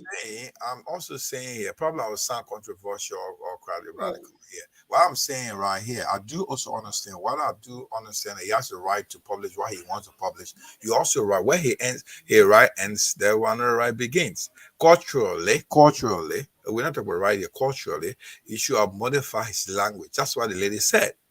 But then he also gave example about raking wealth. No, but that's the West. We talk about that's Africa. The West. But now you see, this is the book is not written only for Africa or for Liberia. Exactly. This is a book.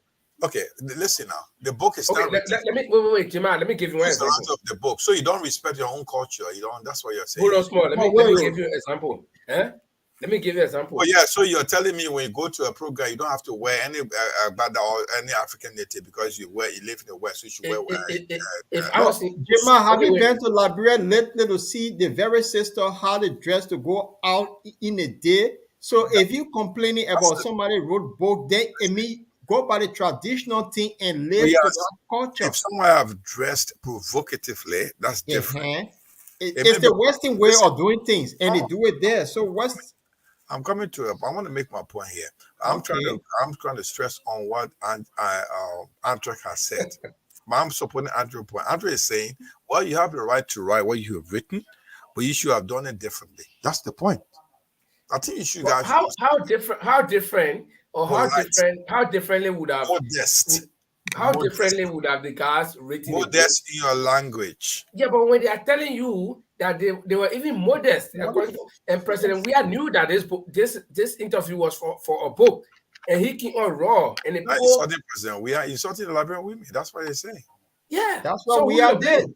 That's what Weah did. So why is it the Liberian women could not blame Weah? They blame Harvard. Because he joined Weah to insult Liberian people, and they make it public. Weah did not come on the radio and say, this is why you are about Liberian women.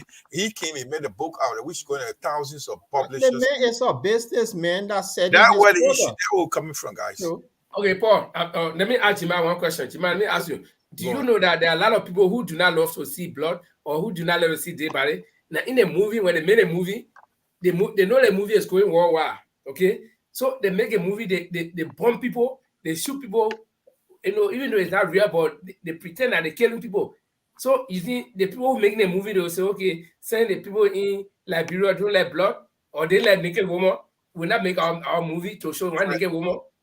You don't even make it a point. Let me tell you the point. When you make a movie, you got a genre. In movie, they got categories. Movie got. The people are writing books for the world. Give me the comparison of movie. I'll tell you what they got genre. They got romance. They got horror. They got thriller. They got action. They got X-rated. I agree.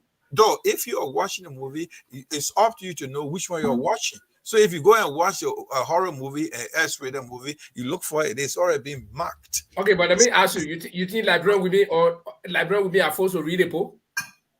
They're not. They have to. They can't read it. Well, why? So if I have the option to watch which movie I want, based on where was the book launched? The book has not been launched yet. In the U.S. Oh, it has been launched. Where was the book launched? Okay, in the US. Okay, let's say in the US, or let's say Liberia. No, in the US. No, but Paul, like you bring it home to Liberia. Everybody forced to read a book. Oh God! Listen, guys, you guys are not getting it. You're not getting it. We are not saying that. We are saying to you that the sister said, "Be modest in your language." You have the right to say what you want to say. She's not saying you don't have to say it, but say in a modest form. That's what she said. But he explained to the sister, said that's the culture. No. You're making a mistake. You're going over your board. Culture dictates you. If not law, sometimes where you come from, she spoke on the cultural level. Where you come from, your culture telling you the way you came from, you were brought up, the way you were brought up to be very respectful. That is just a belief. That is a belief. So it's the same culture now. That's what I'm saying. Today I'm talking about. Go Liberia today. The same cultural belief. Why do they dress? They don't dress in our cultural setting. They dress like the Westerner. If they have issue with this, then they should behave like the traditional people of Liberia, but they don't. They behave more Western. What you guys are saying to me in accent is you join we have to insult Liberian women. Do you support that? No. He didn't. No. The president insulted Liberian women. That's why the president did not marry a Liberian woman. So what is the insult? What is the insult right there? What is the insult in that book? You read the book. Chapter 10. Why he said about Liberian women, how they are bad in bed, all that stuff. You listen, I'm coming. He said other nasty thing about women, why he won't marry Liberian women because they're not good in bed. And other things.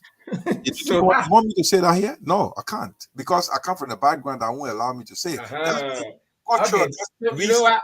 We can't waste time. We are not the publishers of this book. We are not the people who are going to buy it. I think we got our copies. So let's advance.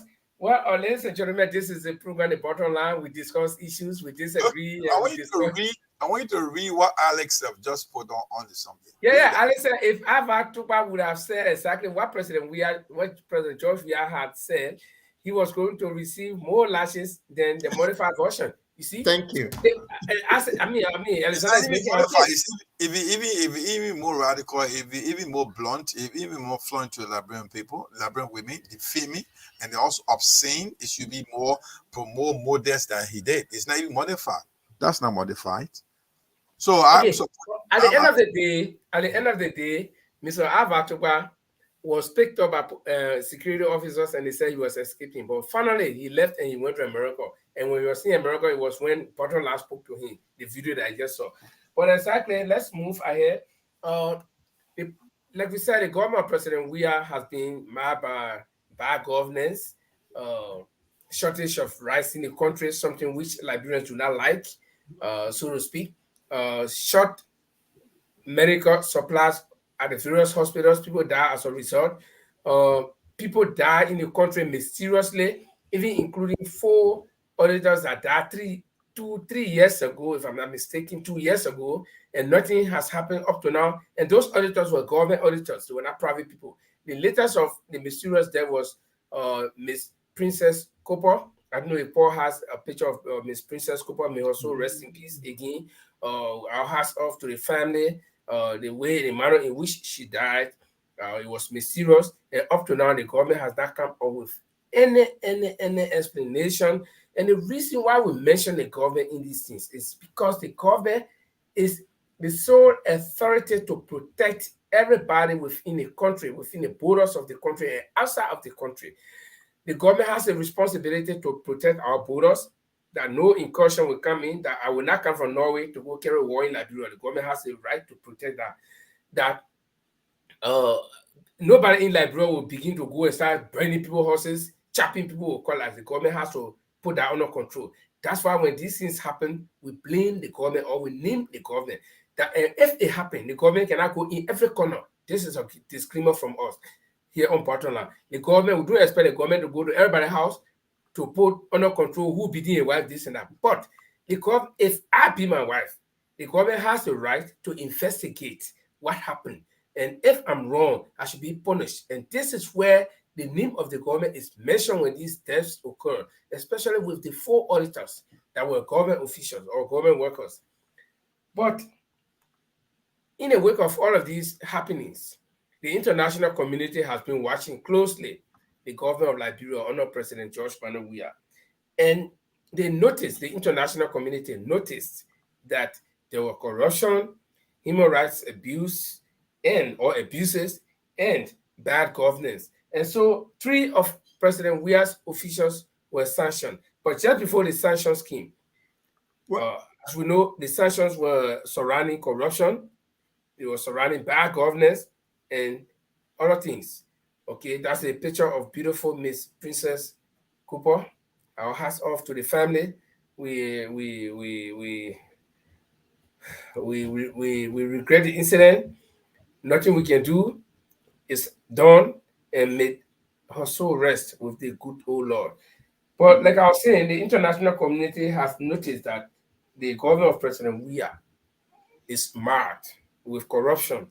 And one of the evidences that I'm not saying that was or that led to the sanction, but that may have led to the sanction was when Mr. Nathaniel Magay, who is pictured in the center on the left of the screen, is former Solicitor General Serenus Sifo, and Mr. Magay, former Minister of Presidential Affairs, in the middle, and on the right, Mr. Bill Traore, who is former port director at the National Port Authority in Liberia.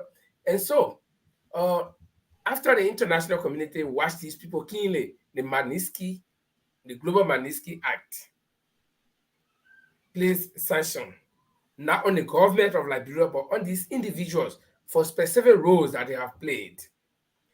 But before that sanction, Mr. Nathaniel Magay was caught on video in Banga City, Bon County, almost admitting to corruption, that they steal their money and they invest it in Liberia bail houses, while others steal money and carry it out. So here's the video. But even if I've seen the money getting like Brentford, I put it because Ali and I see them carrying it in Europe. Some point in the country, all government are in eligible interest, and that's the money. But we tell no money, the school will go to our people there, go pay for them. Someone invest. I can't pay her in one country to invest. So I was going to tell the money and carry the Ghana, correct? But one country get it hard, I mean, I will take it from you and carry it. No. Yeah, I'll leave it. Yes. The day God take me, I will carry her with me. No. Our grandchildren, I will kind of see the ones there, but what kind of looking for? They go book pound on there. So these are the things we'll be doing. I just want to say thank you to for doing what he's doing. What the young man doing, he's just doing a part. One day will not be represented. Okay, you guys heard the former Minister of Presidential Affairs. And this is the man, when the president wakes up in the morning, he sees first. When the president goes to work, this is the first man he will see.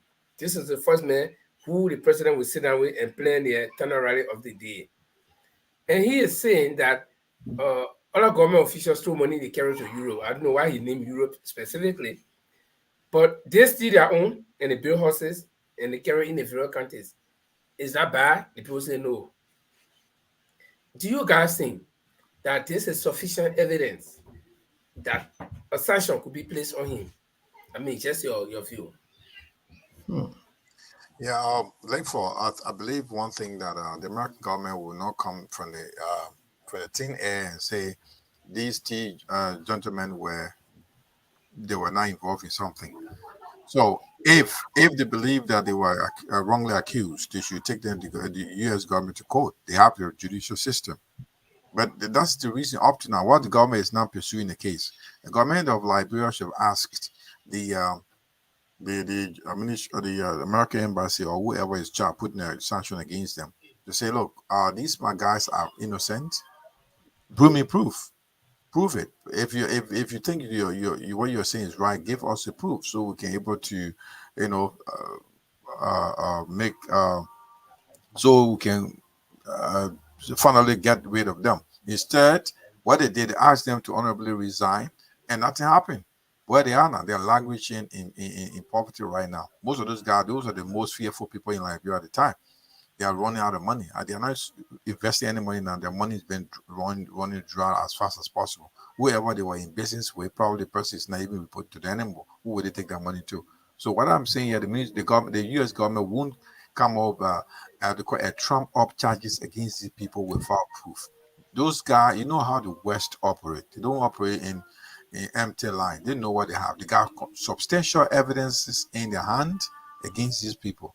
So that's the story. This is why you can't hear anything like we will take the U.S. government to court or the U.S. embassy to court for coming to say that we were corrupt and they sanctioned against us. So that's the fact. What have you heard? Even the same woman, Vanessa Sharma and Prince Johnson and who else again? That's the former president. He said senator from Bomi County. What's his name again? Alex Taylor, right? Yeah. Yeah. Those are the people who were also sanctioned before. So once you sanction again, this guy can prove. We live in the West here. Before they establish a case against you, they have generated or received a lot of proof that you cannot argue.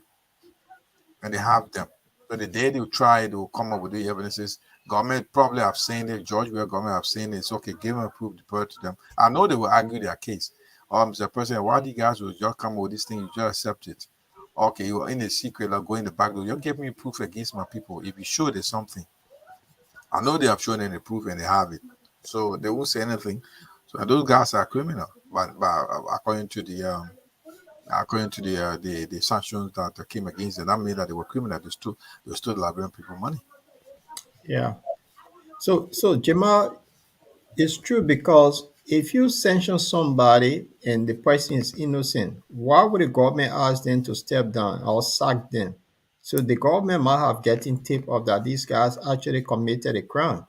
And they said they were going to investigate. That's go back to the early BBC interview that was happening when they asked the president of the day, he said they will investigate and they never investigated anything in Liberia. So Maggie and other, they were put on sanction based on facts and evidence. So if there was no facts and evidence, the government would still keep them in the office. But they knew that there were facts and evidence against them, just they were asked to leave. So they were asked and they left. And Maggie even went, I think, something that was local. Al Jazeera interviewed him. He said there was mistaken. The American made mistake on him. It's something that we need to look at. How can they make mistake on you and then your government sack you? Linford, you muted. You are muted, Linford. he was like denying that what the Americans say is not true. So probably you can roll a video, let the viewers see. But Members of Liberia's government are breaking their silence. They had kept quiet after the U.S. Treasury imposed sanctions on them in August, accusing them of corruption. Nathaniel McGill, the president's chief of staff, denies the misappropriation of public funds and of instructing warlords to threaten political rivals. He says the U.S. has got it wrong, that it's a case of mistaken identity. But somebody may have misled them. Somebody may have told them a story that's not correct. And there are people out there who are using my name. That is a fact. It's a fact. And it's been reported, people have been arrested. But somebody may say McGill is doing it, but I'm not the guy who's doing it. The country's Solicitor General, who used to run a publication called The Plain Truth, says the U.S. accusation are all lies. He blames his former boss, the Minister of Justice, for any wrongdoing. The Minister of Justice should be accused of all those things. He receives documents, he reviews contract, he signs contract. Never in my life, since I became Solicitor General. Even Petit Cash is the Minister of Justice.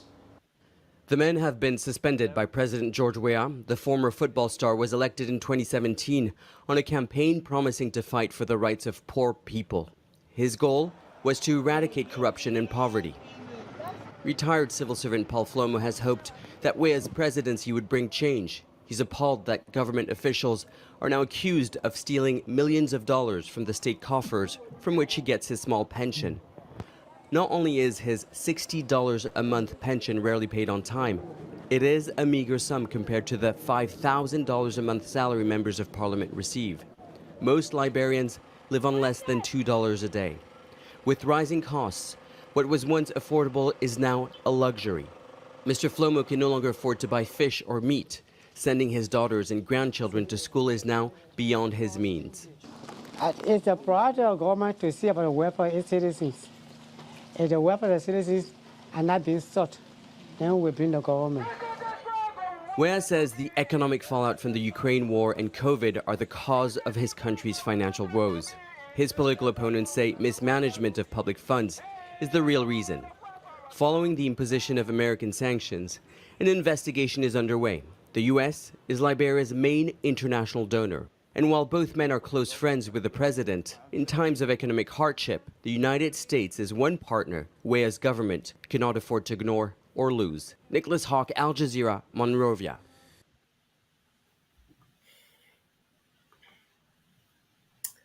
Okay, guys, there you have it. Nathaniel McGill is denying the accusations, but here is a guy caught on video telling the people, other people in government store, they carry money to Europe, but we see our own, we invested here. So I don't know where is the lie. And Solicitor General, he is saying that never in his life has he signed any contract. The Minister of Justice should be questioned. And so what does that tell President Weah? That at the time of the time he leaves office, maybe the Minister of Justice will say, Weah, I will not even in charge of the police. It was Weah who are giving the police a command. Or the police director will say, no, I know, you're as the president. Oh, yeah. So what do you guys think? Our time is fast spent, just 1 minute each, and then we can close up. Yeah, 1 minute each. Before the 1 minute, sanction is a bad thing. And yeah. I almost forgot. Yeah, so when you steal and when you are your hands caught in a cookie jar, when you are right, I mean, you get confused more. So what happened here? Solicitor General, who meant to send Mr. Cummings to Lanco Lepe and demonstration school, he's now confused. So now the very boss of his, that's the boss he was going after day and night. So today now he want to shift the blame on his boss. Mr. McGill, the former prime minister in question, said the people lie on him. People makes information about him. People using his profile. So if people using your profile as former prime minister and you been sacked, watch this. What happened when people get confused? Friends, Samuel D12. All I went to school. I entered university in 2005. I graduated from the university in 2001. I could not afford.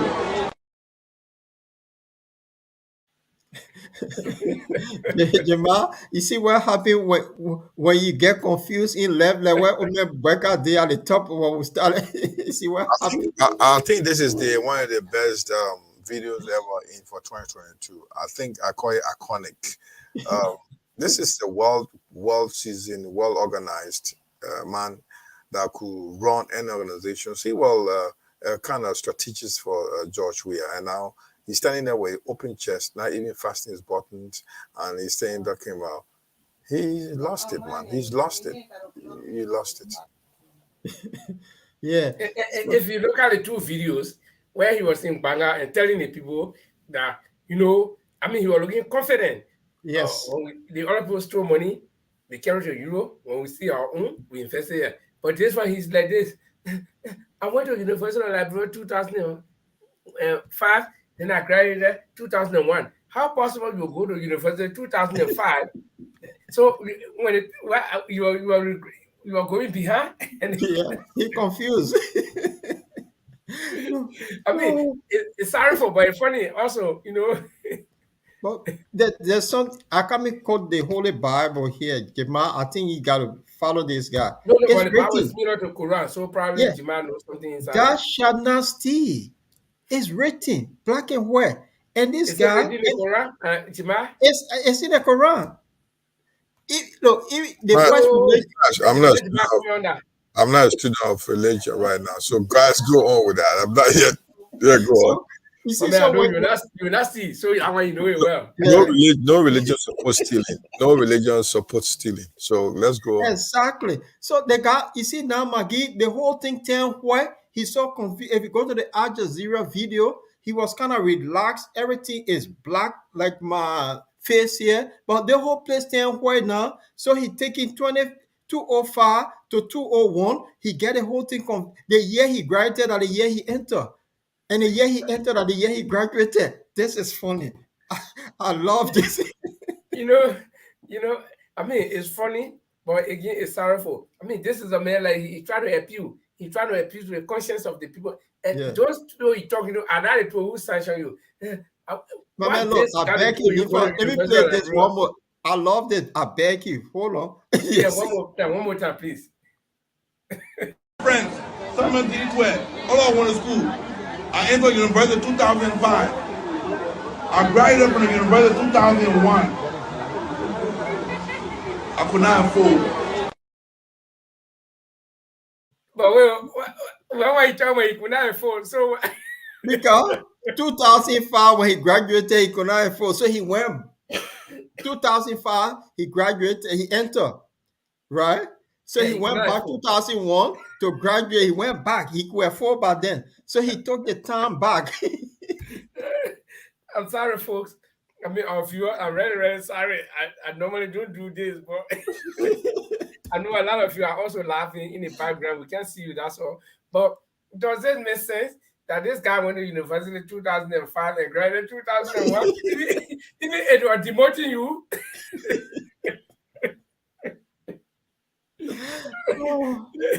So what happened to the other people who entered 2001? What year did they graduate? I'm really sorry. I'm sorry, folks. Sorry. I'm really sorry. Happy New Year anyway. But I'm really, really sorry. Yeah, this is funny. I said this is the best video ever in 2000. Yeah, but okay. You want to roll it one more time? Look at it, beer. Yeah, but friends, Simon D. Sweat. All I went to school. I entered university in 2005. I graduated from the university in 2001. I could not afford. He's one of us. He's a Liberian. Yeah. Yeah, he's one of us, and we're not actually supposed to call. We're not. And it's not his Emmanuel say they call that back to the future. My chance is really hurting, guys, and he's one of us Liberians, and we got to feel sorry for him. But this is a lesson to tell you that government job is not the place where you will go. In fact, any job for that matter, is not a place where you will go and begin to suppress other people. No, just in my personal opinion, and let me make the disclaimer, I'm not accusing Minister Mangue or anybody. But since Mangue was sanctioned and the government and he resigned from the government and the president approved his resignation, do you know that the way for secret killing has ceased down? If anybody can get try to just imagine. I'm not accusing anybody, but I'm just saying that's something. a point. That is a valid the past point. few 3, 4, 5 months, I haven't heard any about finding bodies everywhere like that. I don't know. Well, did the sanction really do something or what? I mean, guys, let's look at it put into perspective. Well, the thing is, I think just few times I watched some clip on internet. The bodies being found recent time, but not to that scale that every day. But when he was in office, it was not common people per se, but a lot of government officials were just going like that. And that thing, for some reason, he have stopped. I don't know, but it might be we're not right. We accusing don't him, know. though, but we just asking whether that level who of are thing engaged in these things see the sanction as a deterrent. Something is wrong. Maybe the session brought that to a halt because you hear for editors, this one, that person, this person. There were people within the government that were going day and night. So it could be something that maybe the sanction play on those that were doing that and everything just calmed down. It could be. But Jeremy, before we go, I just want you guys to look at something that is very interesting here. And yesterday, this happened in the ALP. The ALP had their convention, and Benina Ure said something at their convention that caught my attention. And I just want you guys to let me play just a few minute clips to listen to what he said, and then we can summarize the whole thing. Old people to step down and let the younger people step up. You're listening to that word again. Old people to step down and let the younger people step up. So we in the ALP, we are visionaries. I want to make some announcement here today that I am after this convention, and I'm not too sure I will even finish the tenure as standard bearer. I will be stepping aside and turning over this party to you, the young people.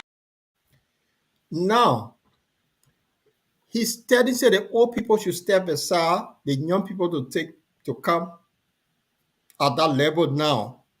This is the Benina Ure that actually selling a 90-year-old man, that's my word, to the Liberians to buy and leaving the young people aside, but a 90-year-old man who work in government for 56, 57 years that have no more vision should come into the picture. And the young people now should step aside. Then on the flip side, he's saying at his party, he's going to step aside. This is about the time for the young people to step up. Okay, right there. I'll be the first to go before Jamal. This message is not going to go down well with the old man GMB. I can tell you that. And Benina Ure is making this statement. That's my perspective. And I made disclaimer. I'm not right. I'm not wrong either. That's my opinion. GMB will not take that respectfully. And Benina Ure is seeing that his alignment with GMB is not going well. Everybody is singing the song, Yomli Kanga. And so Benina Ure must come out of his shell. And somewhere in Benina's mind, he's not stupid. I know Uncle Ben. We all from Orewa. I know something is telling him, well, what you did was not right. We commies. So Benina is saying that it's not time for old people. It's time for young people. And GMB will not take it right. Let me be wrong. Let me be right. Thank you.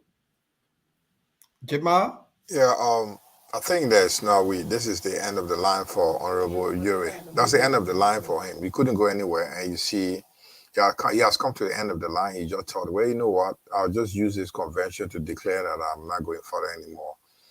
And one thing you should also know that he's one of those guys that's the international, how do you say, what's the name of they're looking for. He's been sanctioned internationally, and not only that, he's a guy that has some issues traveling out there where he will be arrested. So the alignment, his association with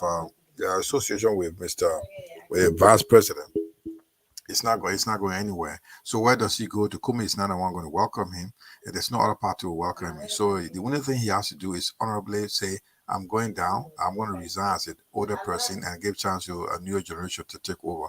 So we can see that the dishonesty in his statement. You talk about supporting Mr. Honorable the Vice President to run for the leadership in the country when he's in the early 80s, when he's not physically able to stand anything, he's not mentally stable. How can you support that? So those are the situations. So we can see the dishonesty in them. So that's the end of the line, to so to speak, the end of the line for Honorable Bernard Ure. That's right. So, Lefa, you want to look at the comments before we? Well, we don't have too much here besides what Alexander Hayes says is that Minister Magee is like a little boy who hands are caught in a cookie jar and lied by saying his mother sent him for it. Of course, that makes sense. Okay. And when we were talking about stealing and why that I don't say it's in the Quran. And then this one says, let me see. Marie Massacre say it's out of fear, and that the denial of all of the allegation were out of fear. Yeah. And Marie Massacre, I guess this is your first time coming on the show. We welcome you next time. We'll come here every Tuesday and Friday.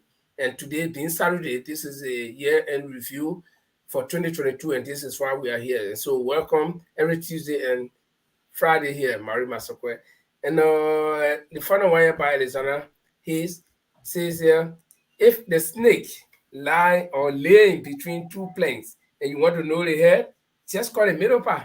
Then the one I'm going for that the hair part. But man, where you get that kind of parable? And you say a little bit parable, you see the one? But they want five beyond me. Well, I don't know. Except you guys want to do your 1 minute each closing, but I would like to say it was a good show, and this is how we brought to you a recap of most of the activities that happened in 2022. And as 2022 goes, we will never, ever, by no means, see 2022. We are moving forward. That's why it's not good for us to go back in the past. Like Nathalie Magee, who started university 2005 and graduated 2001. So, guys, your 1 minute each. Right. Thank you, Linford. Thank you, Jamal. The program was good, and my highlight in the whole thing was I would take on Nathaniel Magee, and that was funny. He took us back in time. You know, when we're kids, when I came to the UK in my prime, we used to watch this show that say back in time. So it take you back when you're young. So it just make me laugh, and I think this is good. And another one is the GMB one the Cummings trial, when the vice president was a bit confused, not saying that, oh, I only came to explain, but then I came to testify. I think that was funny to me. Thank you, guys, and Happy New Year to the rest of our viewers. And we'll be looking forward to seeing you all in 2023. Yeah, okay. For me, I would like to say, once a big thank you to those who've been following us from the start of our show up to today. A big hats out to you and hats off to you. We say thank you for following us, supporting us, sharing our show. I know it's not been easy. We are 10 minutes with us. We sit here with the 1 cent, our 1 cent we have, or 2 cents we have to talk about the issue in Liberia. It means like we have Liberia at your heart. We all sit here despite having a line with political party doesn't mean that we don't speak for Liberia. We sit here today, we worry about Liberia, and we wish you well. And wherever you are, we wish you a better 2023. And not forgetting that, the one thing we forgot to mention here is the passing of Daniel Cassell. He was a politician who was part of a political party, and he's no more. And whatever the situation was, he was waiting for a trial in America. I think it was well, I forgot the name of what party of the party.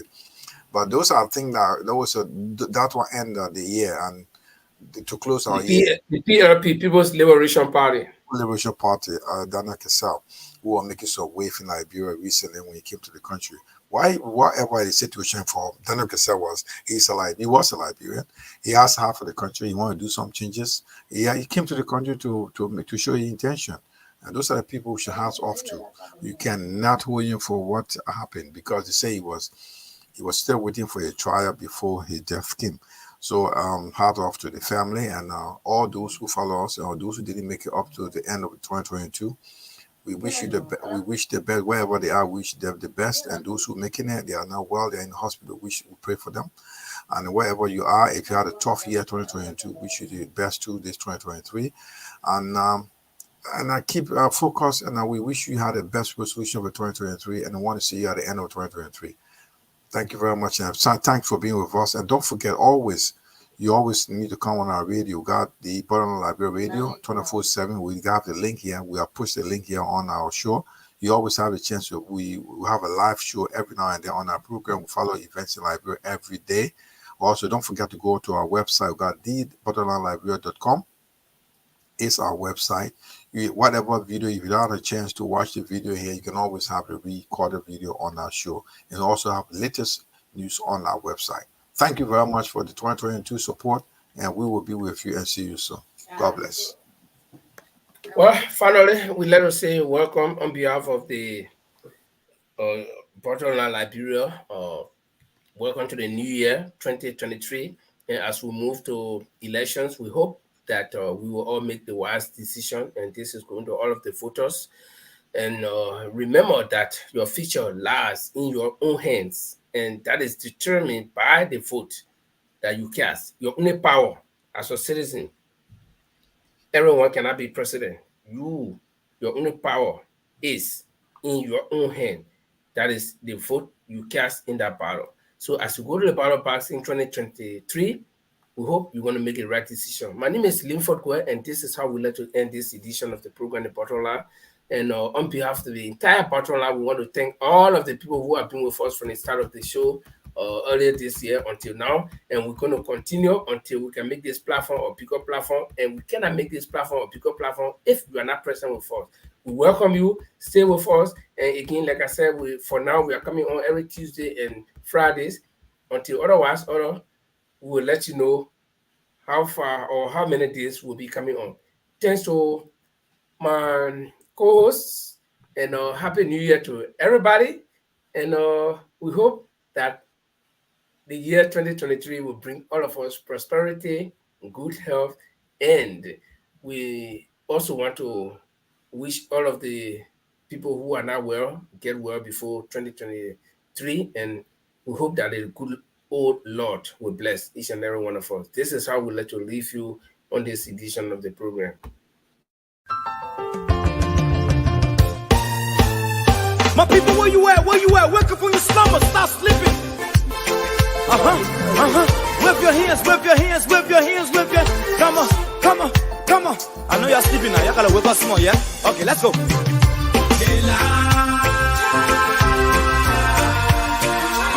people fool us. The people lie to us. The government betray us.